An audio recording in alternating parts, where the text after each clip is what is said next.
Madame, Monsieur, bonsoir et bienvenue au 19h de ce 24 avril. À la une de l'actualité, le président de la République, chef suprême des forces armées, ministre de la Défense nationale, a présidé une réunion du Haut Conseil de sécurité consacrée à l'évaluation de la situation générale dans le pays.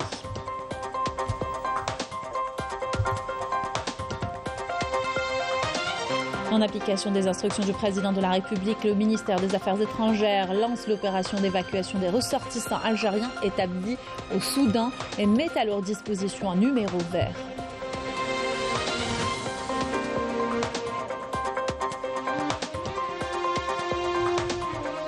Investissement dans ce journal, la levée d'entraves a permis la concrétisation de nombreux projets à Tébessa. Nous irons également à Illizi où le tourisme se fait la part belle. Une nouvelle station est en voie de réalisation. Et gros plan ce soir sur Mchounesh à Biskra, un village hautement historique qui regorge de monuments et de sites naturels. Autant d'atouts pour attirer les visiteurs. Reportage dans cette édition. Bienvenue à tous, heureuse de vous retrouver. Tout d'abord, le président de la République, chef suprême des forces armées, ministre de la Défense nationale, a présidé ce jour une réunion du Haut Conseil de sécurité consacrée à l'évaluation de la situation générale dans le pays.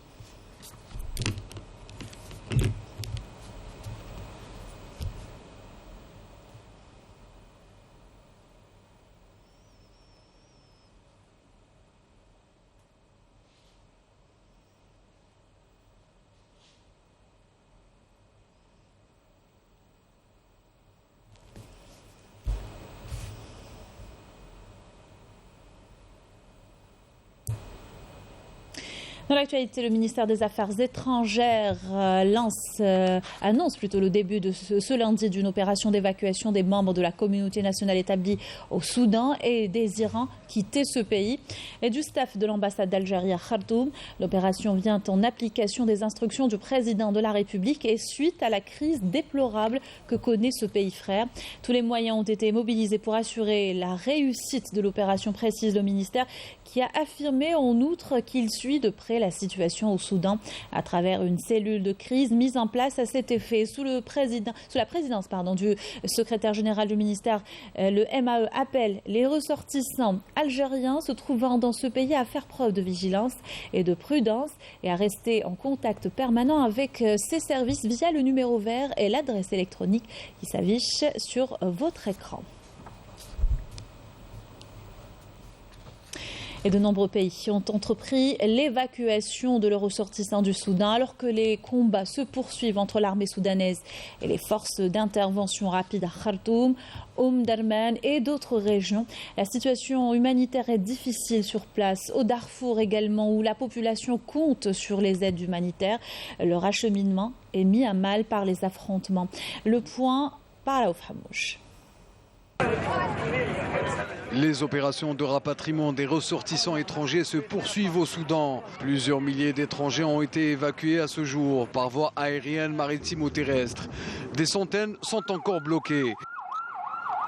À Djibouti, de nombreuses troupes étrangères sont stationnées pour accueillir les familles à garde, débarquant au milieu de militaires qui organisent l'incessant balai des évacuations. Depuis 9 jours, Khartoum est le théâtre de violents combats opposant l'armée régulière et les forces de soutien rapide.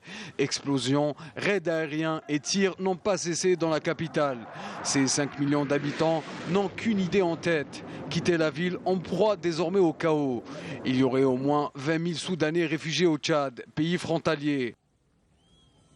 Le spectre de la famine plane, sans eau et quasiment sans électricité. Ces Soudanais crient leur désespoir.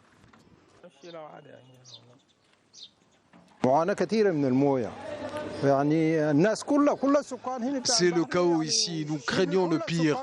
De là où je vous parle, tous les habitants n'ont presque plus accès à l'eau potable et à l'électricité. Nous souffrons cruellement, que Dieu nous vienne en aide.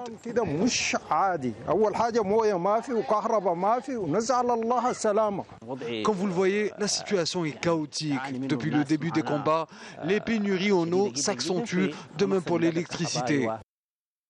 L'Organisation mondiale de la santé demande l'arrêt immédiat des attaques meurtrières contre les centres médicaux, leurs patients et personnels. Le syndicat soudanais des médecins a lancé un appel à la communauté internationale pour recevoir une aide dans l'extrême urgence, vu la situation sanitaire déplorable dans le pays, où les violences ont fait plus de 400 morts et 3700 blessés. Et en sa qualité d'envoyé spécial du président de la République, le ministre des Affaires étrangères de la communauté nationale à l'étranger est arrivé aujourd'hui à Nouakchott, capitale de la République islamique de Mauritanie, dans le cadre d'une visite de travail qui s'inscrit en droite ligne des efforts visant au renforcement des relations de fraternité, de coopération et de coordination entre les deux pays. À l'entame de sa visite, Ahmed Attaf a eu des entretiens en tête-à-tête avec son homologue Mohamed Salem Ould Marzouk, élargi par la suite aux délégations des deux pays. Une séance de travail axée sur les relations bilatérales et la poursuite des efforts pour promouvoir la coopération dans différents secteurs vitaux. L'intensification également des concertations et la coordination autour des développements de la situation au niveau régional et continental. Dans ce même contexte, les deux parties ont salué la dynamique exceptionnelle qui caractérise les relations algéro-mauritaniennes dans le cadre de la concrétisation des orientations des dirigeants des deux pays à la suite de la visite d'État en Algérie du président mauritanien Mohamed Ould Cheikh Al-Ghazouani en décembre 2021 et des rencontres qui en ont découlé, notamment la 19e session de la haute commission mixte algéro-mauritanienne tenue à Nouakchott en septembre dernier. Celle-ci a été couronnée par la signature de 26 conventions et mémorandums d'entente dans plusieurs secteurs.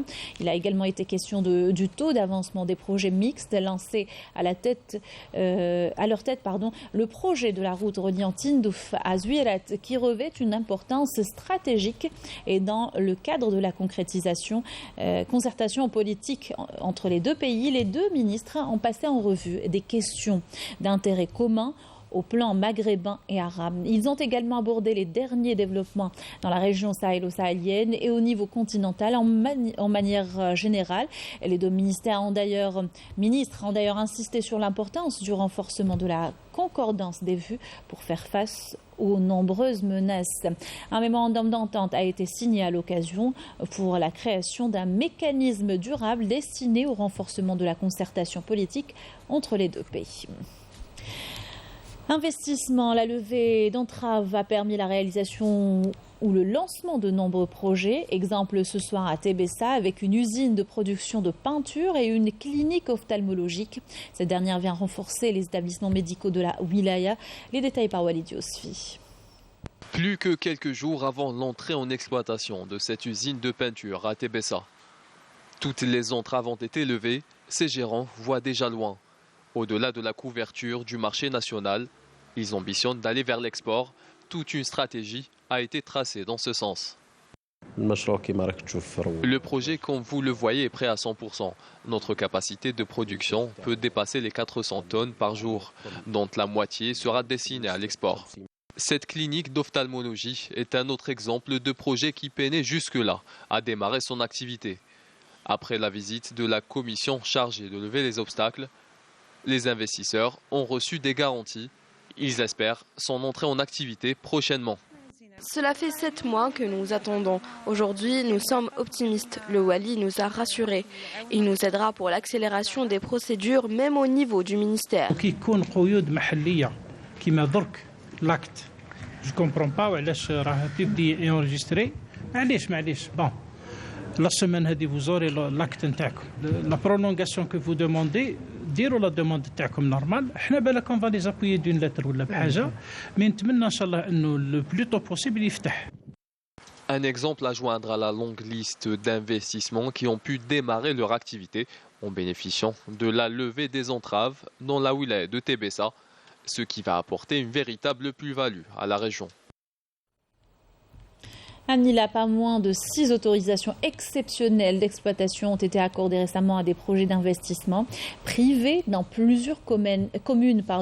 L'un d'entre eux, une biscuiterie implantée à Chelroum El Aïd qui couvre aujourd'hui 40% des besoins du marché local, nous dit Walid Yousfi. À peine entrée en exploitation, cette biscuiterie de Chelroum El Aïd couvre aujourd'hui 40% des besoins du marché local en biscuits et pâtes alimentaires. Un résultat obtenu grâce à la levée d'obstacles qui a permis à terme de créer plusieurs postes d'emploi. À l'exemple de Fodel, natif de la région, il occupe aujourd'hui un poste permanent dans cette biscuiterie. J'ai acquis de l'expérience et j'ai même pu développer mon savoir-faire. Nous produisons près de 300 tonnes de pâtes et 150 tonnes de biscuits par mois, ce qui nous permet d'alimenter le marché local et d'exporter une partie de la production. En 2023, nous avons exporté pour 120 000 $ de biscuits et pâtes alimentaires. Un acquis pour la wilaya de Mila qui, de son côté, met tout en œuvre pour accompagner les opérateurs économiques et leur assurer un climat d'affaires propice à l'investissement. Je souhaite investir ici pour contribuer au développement économique du pays et baisser le taux de chômage.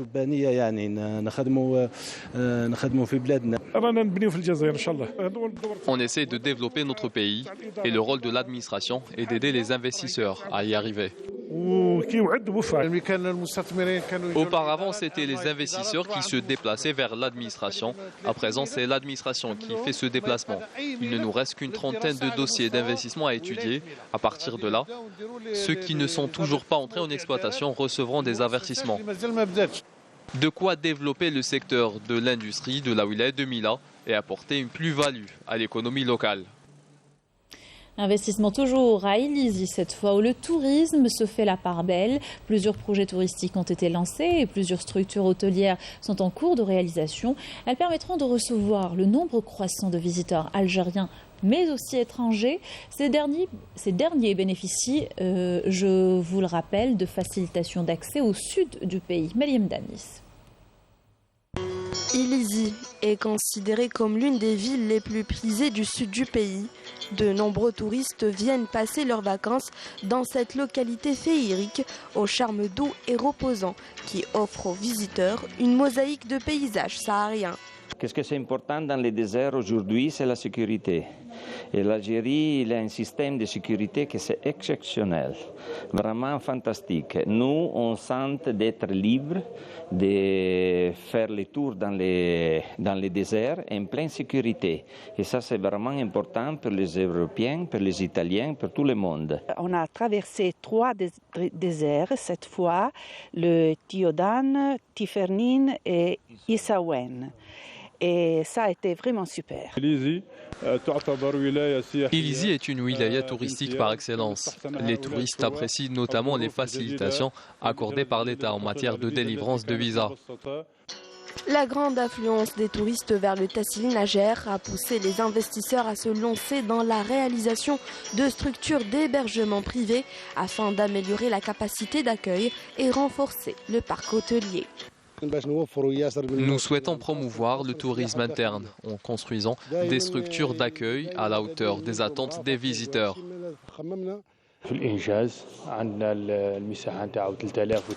Nous en sommes à la phase de réalisation de notre structure hôtelière d'une superficie de 3300 mètres carrés et d'une capacité de 50 chambres avec toutes les commodités nécessaires.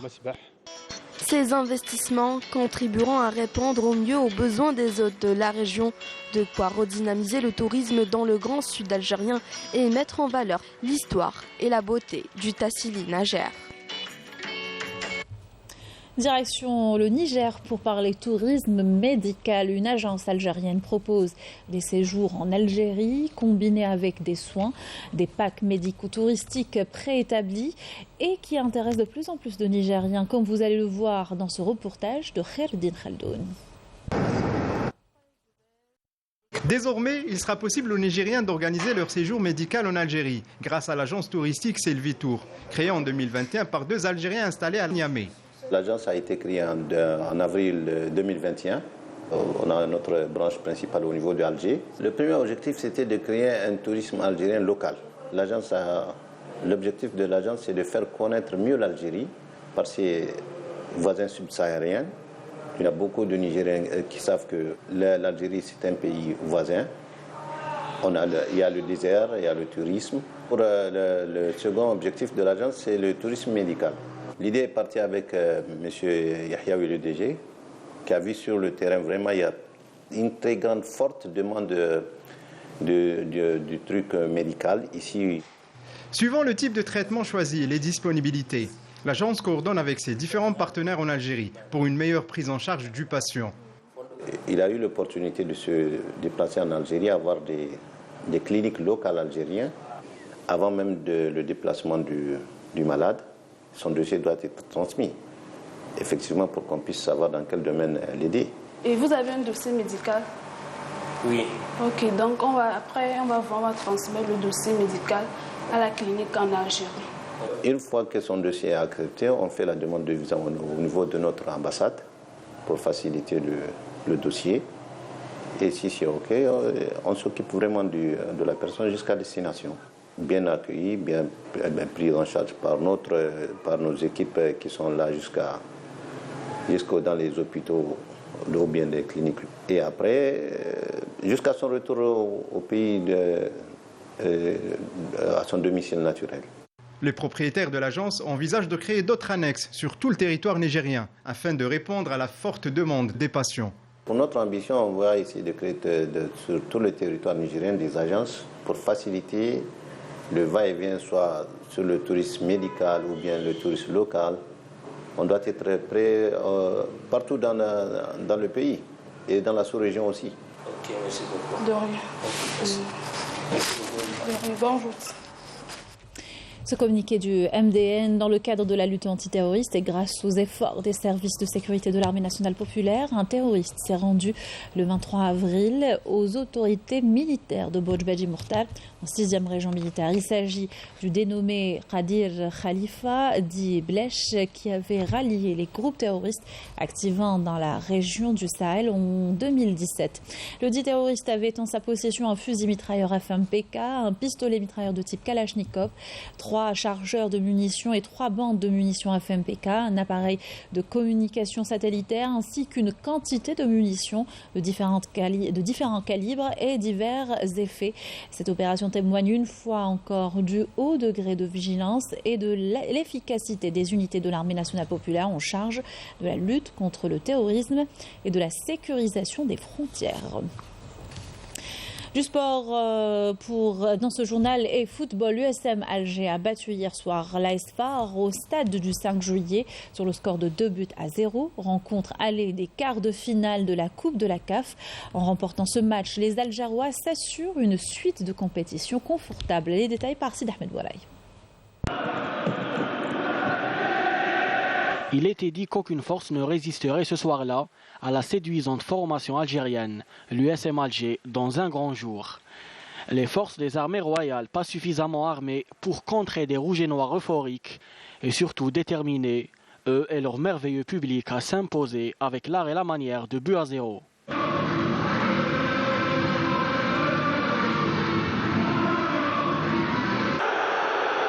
Un score qui reflète parfaitement la domination algérienne dans cette manche allée grâce aux 2 buteurs Saadi Radouani et Zinedine Belaïd.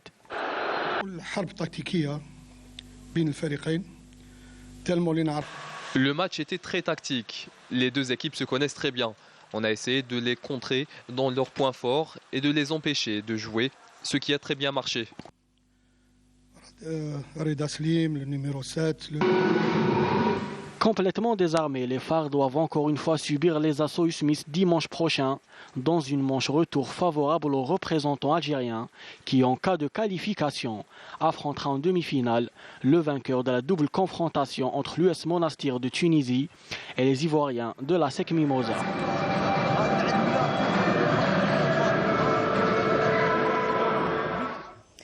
Gros plan ce soir sur une créatrice de mode de Tamanrasset, déterminée et talentueuse. Jihad est une jeune fille qui fait de sa passion son gagne-pain.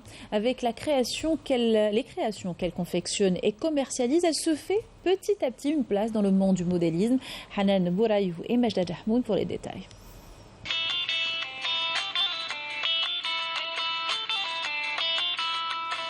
Donnez-lui une machine à coudre et du fil, elle en fera des merveilles.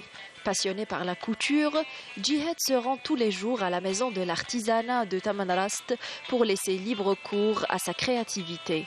Sa personnalité inspirante se reflète dans chaque modèle qu'elle confectionne et le résultat obtenu est toujours une pièce unique. Au début, j'achète une série de tissus, puis il me suffit de les regarder pour que l'inspiration me vienne. Les pièces que je confectionne sont toutes uniques.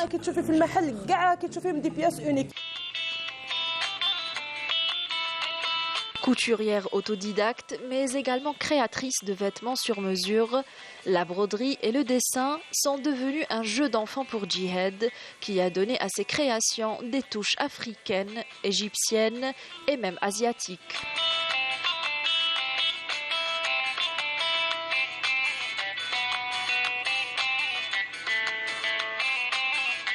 Il faut croire en soi, les débuts sont toujours difficiles et il est normal de ne pas atteindre le résultat escompté du premier coup.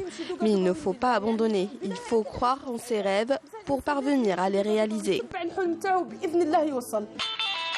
Et c'est sur les réseaux sociaux, où elle est très présente, que cette talentueuse jeune femme a réussi à capter l'attention d'un grand nombre de clients et à remplir son carnet de commandes.